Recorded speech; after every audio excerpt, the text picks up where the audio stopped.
Hi, it's Miss Blanchard here with our next lecture, the second one on mining and farming. Here are 4 essential questions, and read all of them, but we're going to focus today really on just the first and last one. First one, how did technological and corporate innovations help to vastly increase industrial production? What was the impact of these innovations on the lives of working people? And the last one, in what ways and to what extent was the West open for further settlement through a connection to Eastern political, financial, and transportation systems? And again, we're not going to answer this one question today in this one lecture, but rather a construction of knowledge. So here's a map of the mining regions of the West. Yesterday we saw the farming regions. And you'll notice gold and silver mines kind of proliferate throughout the entire western states, throughout the Rockies into the Sierra Nevadas. The biggest one of which is all around Sutter's Mill, where of course the California gold rush began in 1849. Sacramento, right outside of Sutter Mills, is going to have massive explosion, going from a town of really only 4 houses to a town of over 1,000, and San Francisco is going to see similar growth.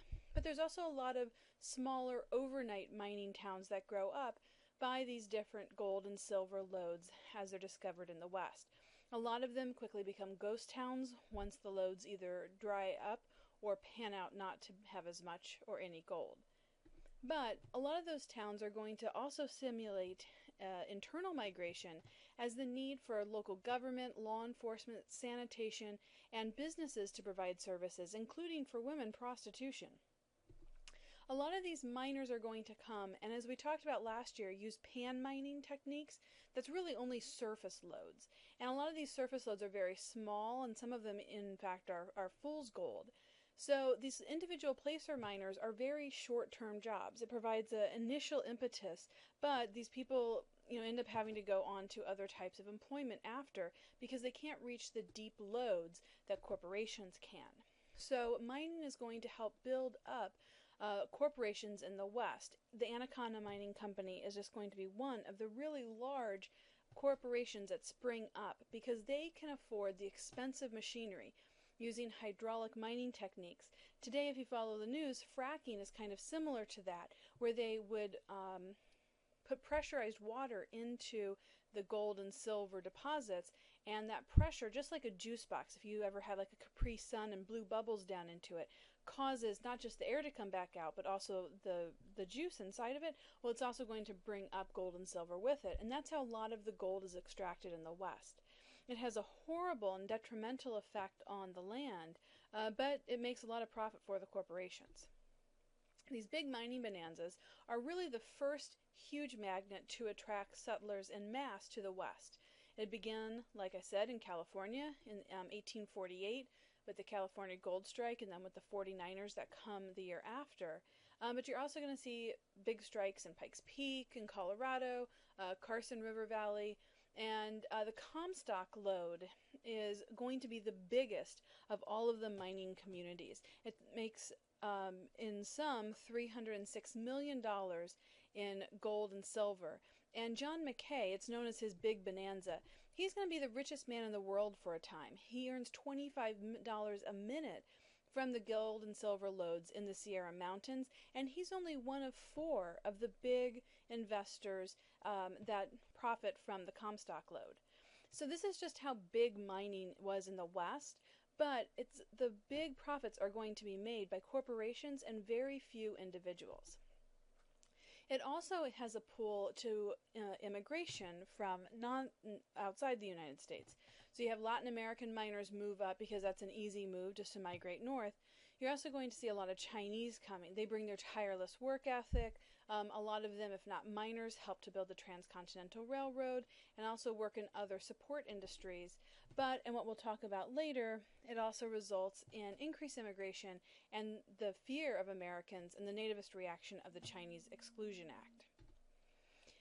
So the next is the farming bonanza. After mining has kind of died out, and in areas where mining really was an impossibility, the federal government is going to open up federal land for farmers. And this is, we said, part of the Republican platform. So the Republicans want to help increase settlement in the West because it rids East Coast cities and industrial cities especially of unwanted landless poor. And so the idea is to give them land in the West will help them become landed, kind of Jefferson's agrarian yeoman republic, and not be a problem for the city. So the Homestead Act gives 160 acres of land if families pledge to live there for 5 years. And over that 5 years, they have to improve the land, meaning they have to build a house or a barn, some kind of structure on it, and start to actually work the soil, planting something, ranching something.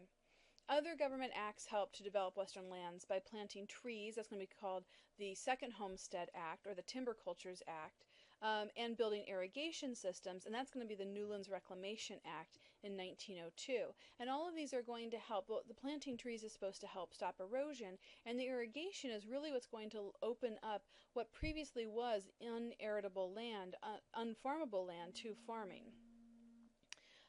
So due to the land grants, however, railroads actually become the largest Western landowners. The Homestead Act says you have to improve upon it, and that's not as easy done as said. 1/2 to 2/3 of homesteaders fail to farm their land because of how hard it is to, in fact, improve the land and to build up something new kind of from nothing. So a lot of these land grants instead are going to go to railroad companies, because if you didn't improve the land cost $1.25 an acre, and railroad companies found it very easy to buy that cheap land and then just build railroads on it. So corporations actually are the biggest beneficiary. In the end, the government doles out 500 million acres to businesses, and only a fraction of that, 80 million, to homesteaders. So this kind of backfires in some ways, but helps build the railroads in the West. And you see here, by 1871, barely 10 years after the passage of the Pacific Railroad Act, you have 3 huge trunk lines: the Northern Pacific, the Union Pacific, and the Central Pacific. I'm going to count that as one. And then the Atlantic and Pacific, those big, thick lines. Now, the Central Pacific and the Union Pacific had been the original trunk line. That was the Transcontinental Railroad built. And there in the Utah, where they meet, that was the Golden Point, the promontory point where they laid the Golden Spike and connected the first transcontinental railroad. So these big trunk lines are eventually going to have smaller lines that stem off on them. The Pacific Railroad Act the national government gave $65 million and millions of acres of land grants for free to corporations to build these huge railroads, and in return the federal government got reduced shipping rates for government items. In the 1860s, the cattle ranching is booming. The ranchers used open range to graze longhorns, and most of this is federal land, and then push them north on these cattle drives to market. By 1867, ranchers had started using trains to ship the cattle to Chicago, much cheaper than these long-haul cattle drives. And Chicago, like we read in the book, really becomes the center for meat, slaughter, and packing in the United States. So these western towns put a lot of communities on the map. The railroads in the West preceded settlement and then helped to exacerbate settlement. Overnight boom towns, sometimes also called cow towns like Abilene and Dodge City, were along the railroad lines and had huge markets for cowboys to drive their cows into. But in these cow towns, a lot of personal violence is commonplace. You have a lot of saloons, prostitution, and kind of familyless and landless men that are converging all in one place. So the West had a real reputation between the cattle towns and the mining boom towns for violence and unsettled. But this cattle bonanza is actually very short-lived. The cattle bonanza really only lasts for about 20 years. Open range starts to become closed as wheat growers, sheep farmers and ranchers, and homesteaders start to block in the open ranges with wires.